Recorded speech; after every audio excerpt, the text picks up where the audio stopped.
এই ସମ୍ବାଦ ଶୁଣିଲା ପରେ ଆପଣମାନଙ୍କୁ ଭୟଙ୍କର ଟିକେ ଲାଗୁଥିବ କିନ୍ତୁ ଏହା ସତ୍ୟ ଘଟଣା ନୁହେଁ କିନ୍ତୁ ଗୋଟେ ଘଟଣା ହେଲା ଏଇଟା ହେଉଛି ମାଇନସ୍ ହୋଇପାରେ ଏଇ ଜାଗାଟା ସୁନ୍ଦର ବୋଲି କେତେ କୁହନ୍ତି ଅସୁନ୍ଦର ହେଉଛି ହଁ ଅନେକ ପ୍ରକାର ଯେଉଁଟାକି ନ ଚାଲିବା ବିଷୟ ବି ଚାଲୁଛି କିନ୍ତୁ ଏଇଠି ଥିବାର ଥିଲା ଯେ ମାଇନସ୍ ଅର୍ଥ ଆମେ ଯେଉଁମାନେ କି ଭଲ କାମ ନାହିଁ ତାକୁ ଖାଟିବାର ଥିଲା କିନ୍ତୁ ଅନେକ ଦୁର୍ଗନ୍ଧ ଅନେକ ବିଭିନ୍ନ ପ୍ରକାର ବିଷୟକୁ ଆମେ ଦେଖିପାରୁ କିନ୍ତୁ ଏଇ ଜାଗାଟା ଖତରନାକ ଜାଗା ପରି ଦେଖାଯାଉଛି କିନ୍ତୁ ଭଲ ଥିଲା ଜାଗାଟା କିନ୍ତୁ ଶୁଣିଲେ ଆମର ଇଣ୍ଡିଆ ପାଇଁ ଏହା ଏକ କେମିତି ସଦୃଶ ଆସିଛି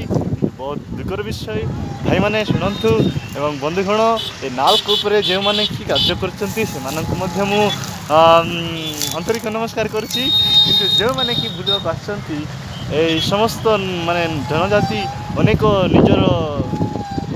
ନିଜର କର୍ତ୍ତବ୍ୟକୁ ସେମାନେ ମନଇଚ୍ଛା ବ୍ୟବହାର କରୁଛନ୍ତି ତାହା ହେଉଛି ବହୁତ ଦୁଃଖର ବିଷୟ ଥ୍ୟାଙ୍କ ୟୁ